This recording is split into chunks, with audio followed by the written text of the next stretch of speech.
Jordan, is there anything else that you want to tell us, man? It's everything. I don't know what to do. Saturday, January 20th, 2024, Port Townsend, Washington. An urgent alert mobilized local police toward Katai Lagoon Nature Park. The report indicated that a man had hidden there with his newborn son, triggering a search that quickly involved multiple units. What began as a child abduction alert was about to reveal a scenario far more serious than authorities expected to find. I'm Tyler, and this is your daily dose of crime.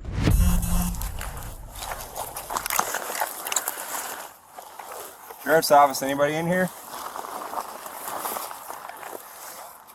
What are you doing with a newborn baby inside of a tent in the first place? That's what we trying to figure out right now.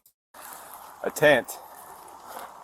Yeah, there's a pile of blankets and stuff, and there feels like something heavy in the middle of it. In the middle of the search operation, officers located a tent hidden amongst the vegetation inside the park. The site had matched the area identified as a possible hideout for Jordan Sorensen, age 37, a man with a long history of court violations and abuse.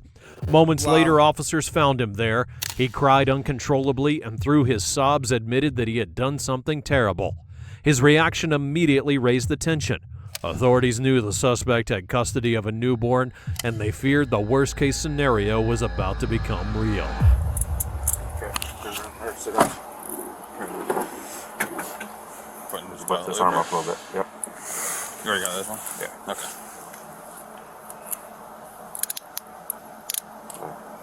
Alright. 3 of us are gonna walk. And now it's 3 of you? Just me, you, and John.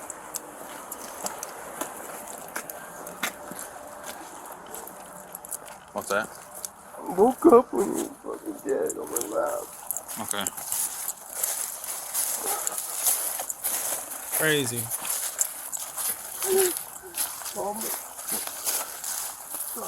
It's alright, Jordan. You know, we get things happen, I man. don't know what to do. I asked him what to do. She just couldn't bring him somewhere. You talked about it. And I do have my recorder on, Jordan, just so you know. So. When did this happen? A couple days ago. Bro. 2 days ago. Fuck. Bro, that's too long. Woke up on the chair. Baby was upside down on my lap. I think he rolled over and I passed out. And woke up dead. Okay. And that was at the apartment there? Yeah. Bro. What's that? I can't hear you, man. What's that? My backpack is just over here, but... Okay. I'm a cigarette. Yeah, yeah. Want another cigarette? Yeah, one more.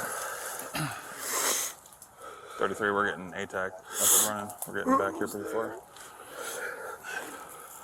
I want to see him. You don't? Yeah, that's fine. As long as you can just point us to a direction. Officers escorted Sorensen through the brush, walking several meters beyond the tent where they had first found him. His steps were unsteady, he avoided eye contact, and he kept repeating that he had done something he could never take back. The precision with which he navigated the trail contrasted sharply with his refusal to look ahead. He knew exactly what was hidden beyond those branches, but couldn't bring himself to face it again. For investigators, the emotional collapse would reveal more than just his words. His tears didn't seem like an act of innocence, but rather the reflection of an internal struggle between guilt and evasion. For days, he had evaded child services oversight, knowing that he had a 3-week-old baby under his care in conditions that were both unsafe and unstable. And now, in front of officers, he offered no excuses and no explanations, and his refusal to confront what laid ahead became the clearest sign yet of the gravity of the situation. No, bruh. I ain't even gonna hold you, bro. When I be hearing like child crimes, Like child crimes of like children dying and shit, bro. That shit be making me want to shed a tear sometimes, bro. Cause that shit is so sad, bro. They be having so much life ahead of them, bro. And it be cut so short. And they just came into the life. I mean, into the world, bro. That shit be so sad, bro. It shit be so sad. Like, the fuck? So, you don't have to see him, okay, Jordan? So, do you want to just stay? You want to just stay right here, Jordan? Focus for me for a second, bro. Okay, why don't you just hang out right here? Okay, we'll go up. Relax, dude. Hey, Jordan, just breathe for me, okay, bud?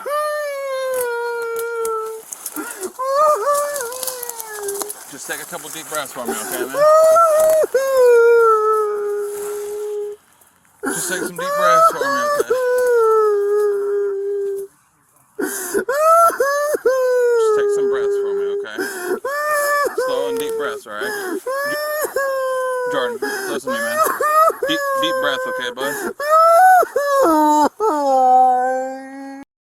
Yo, bro. I'm not sure if I even wanna. I'm not even sure if I even wanna see that shit.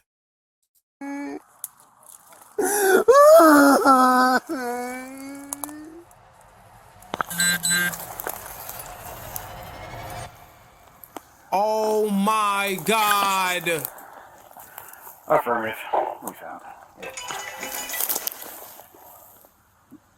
Do you think any reason to move to the 8 car? I'm recording. You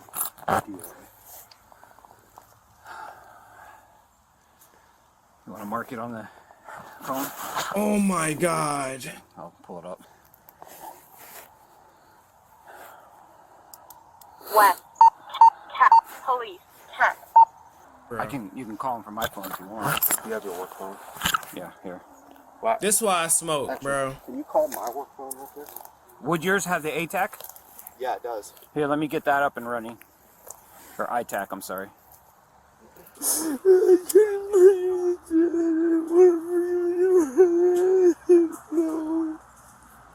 Okay. I guess what led you to making this determination to come out this way with him?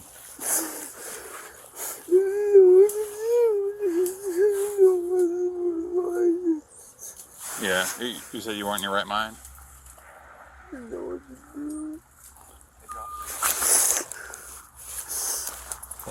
Like, what? You good on a cigarette or you want another one? Oh, you got one left.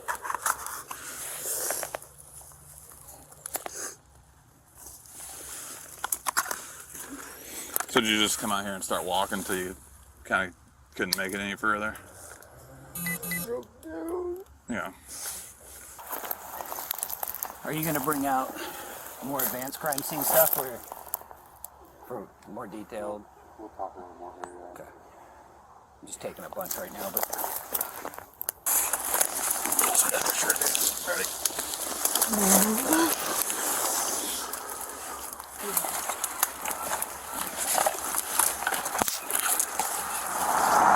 So we got the ambulance here to talk with you if you need some help with anything. You're kind of having a panic attack a little bit ago, so we just want them to check you out if you need. If you're feeling okay now, we don't have to do that. Y'all being way too nice with this nigga, bruh. We gotta figure out what the fuck happened, bro. I think he's saying he's not wanting to chat with you, but let's just have him sit down and then. He wants to be evaluated? Do you want? Yeah. Do you want to be looked at by these guys, or are you good? Okay. Is he acting normal? Yeah. It was a panic attack a minute ago. Okay. This is the dad? Yeah. Circulation? He just doesn't want to be evaluated. So. Jordan, do you want them to look you over, man, or? Okay. His hand's okay. So. You guys need anything? I don't think so. We'll hang tight for a little bit. Okay. Okay. We'll come back for a minute.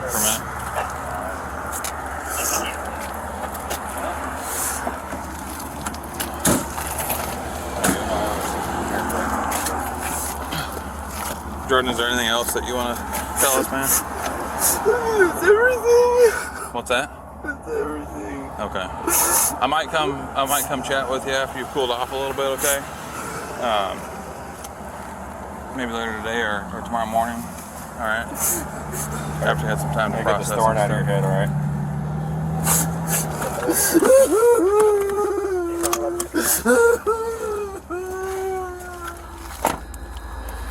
Nah, nigga, this they giving this nigga a little too much leeway, bro. They give him a little too much leeway. The scene confirmed officers' worst fears. The newborn, just 3 weeks old, had not survived the days spent under his father's sole care. The discovery had to be understood in the context of earlier failures. The baby had been born on December 25th with in his system, and both he and his mother tested positive at the time of delivery. You gotta be fucking lying. Despite it all, the Department of Children, Youth, and Families decided to place the baby in the temporary custody of Sorensen, even though he had a long record of addiction himself with no stable housing and over 2 decades of criminal history. Days after passing a urine test, later suspected to have been fraudulent, Sorensen stopped complying with requirements, ignored caseworker calls, and moved from place to place until eventually coming to live in the precarious conditions of Kai Tai Park. That context turned the image of the baby found in a car seat into the symbol of a tragedy foretold. A vulnerable child entrusted to a father incapable of providing even the bare minimum for survival. For the investigators, the immediate question was not just how the child had but why Sorensen had ever been left in that position in the first place. Exactly. Y'all fucking junkies, bro. You fucking junkies, my nigga. That shit is so fucking annoying, bro. There's so many fucking junkies in this fucking world. This is where I'm gonna mark it once I get yellow tape. I'm gonna flag the whole way in because it's a little convoluted. But this is where, yes, and this is where we used to go. We tried it last night, but we hit a snag with bushes and we stopped. So you guys are, is that about right? 9-4 is exactly where it, or at least he was when I left him. He was literally 5 feet. He keeps bouncing around, so. Yeah. Oh, I took, Were you on ATAC? yeah, I'm on ATAC. Boy, I don't see you on there. Oh yeah, dude, you're right there. Look at I'm that. with you. Yeah, buddy. But I took,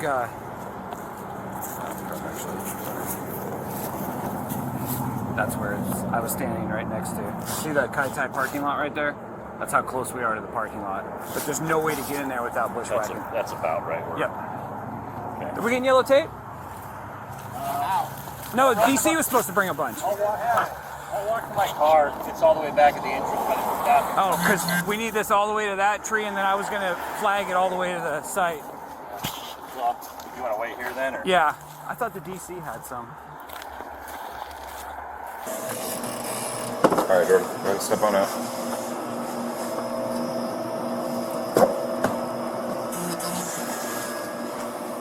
Look into the white box for me. Is there anything when they search you that they might have missed? Let's go and step inside. Hello. Hello. Pam here? Yes, he's right here. She want to come out or? Yes. No, no. Okay. Hello. How are you doing? I'm good. Okay.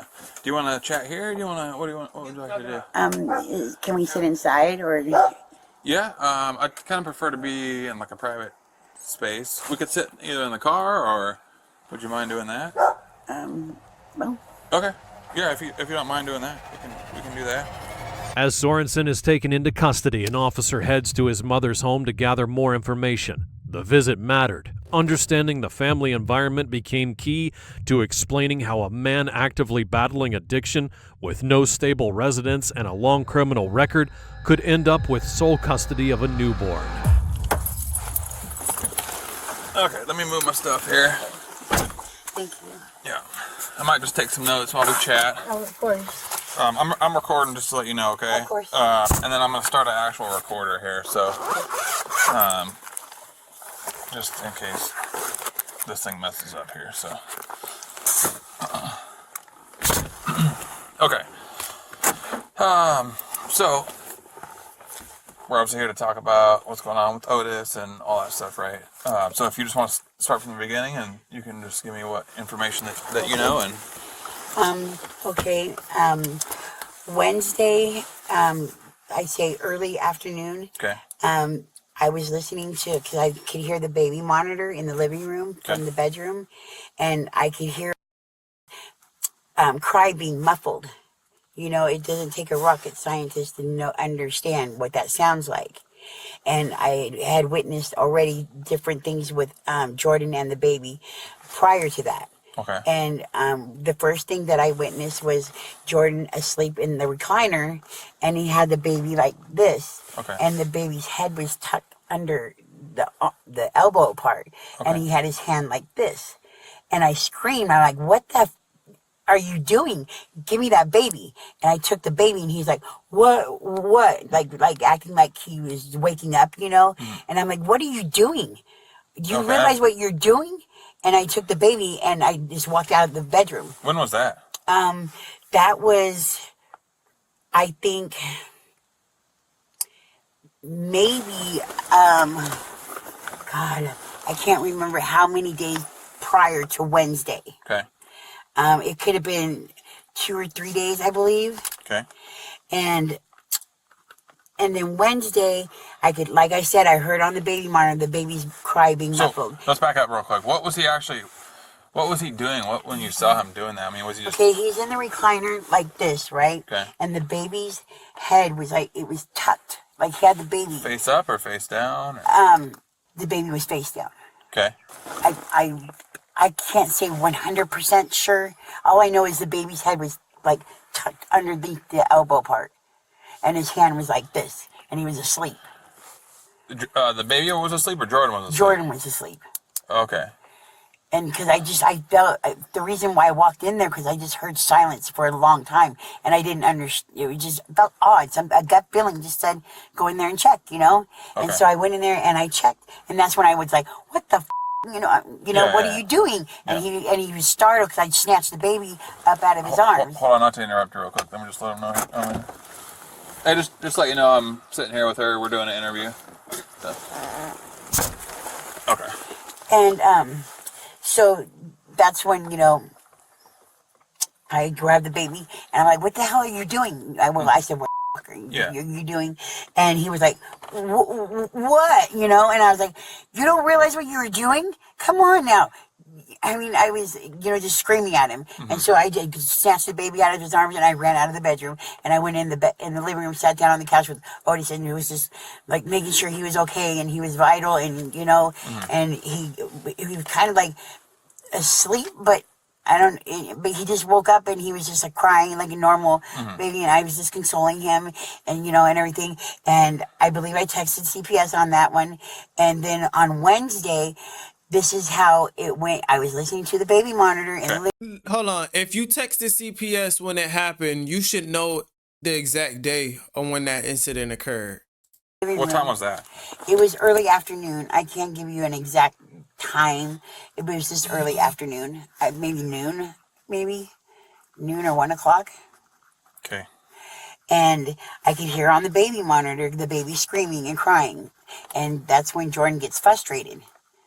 And so I'm listening and and I could hear the baby's cry being muffled. Okay. And so that's when I jump up and I go in the bedroom. Like, Jordan, you need to knock that shit. I can hear what's going on because you don't know what you're hearing. You can't say what you're hearing. You don't know what you can hear over that. That's what he was telling you? Yes. And I go, yes, I do, Jordan. I'm not stupid. Well, hold on, just real quick. So what did you see when you went in the bedroom? I seen him with the baby, and I could see him how his hand, his hand was like the baby's head was here. Okay. And you could see his hand like. So his head was up here, and yes, then his feet were down here. No, his head was here. Oh, his head was there, and and you're describing by your elbow bend, the bend of your elbow, right? And then the feet were down towards the hand. Yes, down here. Okay. No, his hand was kind of like. I don't know how his hand is able to. I think this is my air post. Oh, I forgot to kind of turn this. Okay. The baby, I don't know how his hand was able to be by the baby's mouth. Okay. You can see, it was like, kind of like that. Mm-hmm. Like as that I'm not gonna assume, but that, I mean, I did assume. I'm not gonna lie. Yeah, just whatever you saw, though. Just whatever you saw. That's what I saw. Yeah. And then, because I just busted in the door, and I just like, you need to knock that off. I know what you're doing in here. I can hear it in there. And that's when he's screaming and yelling and saying, "You don't know what you're hearing. You can't know what you're hearing on that thing." And I go, She blabbering a little too much. Like, get to the point, girl. "Yes, I can, Jordan. I'm not stupid. You need to knock that off. Let me have the baby." And he wouldn't let me have the baby. Okay. And so he just got up and he shut the door and he sat back down with the baby. And so I sat on the couch and I just sat there and listened to the baby monitor for like over an hour just to make sure. And this is Wednesday, correct? The Yes. 17th? Yes. Okay. I looked at that last night. That doesn't record, does it? I don't think it does. I don't know if it does or not. Yeah, I looked it up and it doesn't look like it records, so There, I just want to double check. Okay, I don't know if it does or not. I don't even know how to work them. Okay. So you sat there and listened to it for over an hour, then what happened? And I could hear that Otis was fine. You know, he was making baby sounds and stuff like that. And so I left, and within about 45 minutes, Jordan sends me a text message. Okay, so you left on Wednesday. Yes. Then that's when I questioned him because I seen both car seats there. The main car seat part was in my car. It's always been in the back of the seat of the car. But the carrier was there, and so was the other car seat because there's 2 car seats. And the first thing I was like, well, how did Aunt Mary transport this baby? Right. And so I questioned him. I'm like, when I said, well, where's Otis? He goes, I told you, she's with my Aunt Mary. And I said, well, I looked at the car seat. I'm like, well, Jordan, how did the baby get transported? How did she transport the baby? Right. He said, it's none of your business. Okay. I told you, you have no rights to my son. Wow. You need to mind your own business. And I was like, well, Jordan, I have questions. I go, it doesn't make sense who this Aunt Mary is. None of your family has come forth through any of this. Not one family member. So who is she? Okay. You know, Yeah. where is he? And he just got screaming at me, telling me it's none of my business. I have no rights. Okay. And then did he stay in the house the rest of that night, or what happened after that? After we argued, he slammed the door in my face, and I sat on the couch, and I think I dozed off for like maybe an hour and a half, and I woke up, and it was real silent in the home, and so I was like, I went to the door, and I was knocked on the bedroom door, and I was like, Jordan, are you here? You know, is anybody here? And I didn't hear nothing, so I opened the bedroom door, and the room had been cleaned up, because it was a total nightmare in there. I mean, it was just... It was gross. It was just disgusting. And it was beforehand. It was disgusting. Yes, it was. And what do you mean by that? I'm like, it was just gross. You know, all this dirty laundry, which I told him numerous times, you got to get this laundry done. I go, this room was immaculate when you got here. And that's just how I try to keep my home. You know, It's just the way it is. And I told him, you know, if you don't start keeping this clean, I'm just going to have to ask you to leave. I don't want you destroying my home. Yeah. But that was a conversation back. But the room was all cleaned up, you know, besides it wasn't vacuumed or anything, but it was all cleaned up, and a lot of stuff was missing. At some point, the baby goes missing from there, and he's back at the apartment. Apparently, because he texted me with the aunt. Yeah. And my friends can verify that text message came through when I was in Town Point. So we figured out who a possible aunt is. She obviously didn't have the child. So there is an aunt. I guess there was somebody named maybe an aunt. Okay. Do you know if there's anything about any aunt be deceased that you're aware of? Or? What? Like a deceased aunt, you know? Has you ever talked? No. But they did figure out who Aunt was. It's the wife of his, I don't know, stepdad or real dad. Okay, yeah, I think that's what we ended up figuring out. So I think that's what I've gathered so far. Okay. There's just so much that's coming at me. Yeah. You know, it's just. So okay, and then let's go to Thursday now. So Thursday, up from treatment or rehab, whatever, and then brought to your place. No. So what happens Thursday? Start with Thursday. I thought I was going to pick her up. Okay. But then the plans changed, and that her dad was going to pick her up. Okay. And so I don't know anything about the trip. I don't know when she got here. I don't know anything. I never saw Jordan again. from that Wednesday, from that when it ended up missing. I woke up from my nap and he was gone. I never saw him again until he brought to the department. Okay. When she got home from treatment. The testimony of Sorensen's mother echoed what was already clear in official records. Her son had been trapped in a cycle of addiction, arrests, and repeat offenses for years. For her, it wasn't surprising that he had ended up in such a dire situation, but it was incomprehensible that the system had ever considered him the safest option for a newborn. That decision, made by the Department of Children, Youth, and Families, became the center of criticism afterwards, and despite knowing his record of court violations and use, the agency granted him custody after a single urine test that was later questioned. What followed became a chain of red flags: the lack of contact with caseworkers, evasion of monitoring, and increasing isolation, which ended with Sorensen hiding in the park. Y'all Child Protective Services didn't do nothing y'all needed to do, bruh. Y'all put that baby in a fucking person hands that couldn't even fucking handle the baby, bro. You fucking, that department deserves to be fucking shut down because they don't know what the fuck is best for the child. If they both drug addicts, why keep the baby in either one? You get what I'm saying? That shit is sad as fuck, bruh. When he was finally arrested, he explained that he had been holding his baby in his lap and fell asleep, and according to him, when he woke up, he found the infant face down, trapped between his body and the chair, with blood coming from his nose and mouth. He claimed that he had tried to react but realized the baby was no longer breathing. Nigga. Instead of seeking medical help or calling the authorities, he placed the body in a car seat and hid it amongst the bushes in Kai Tai Park. For investigators, this act of concealment was critical. Beyond the cause of death, it revealed a clear attempt to avoid all responsibility.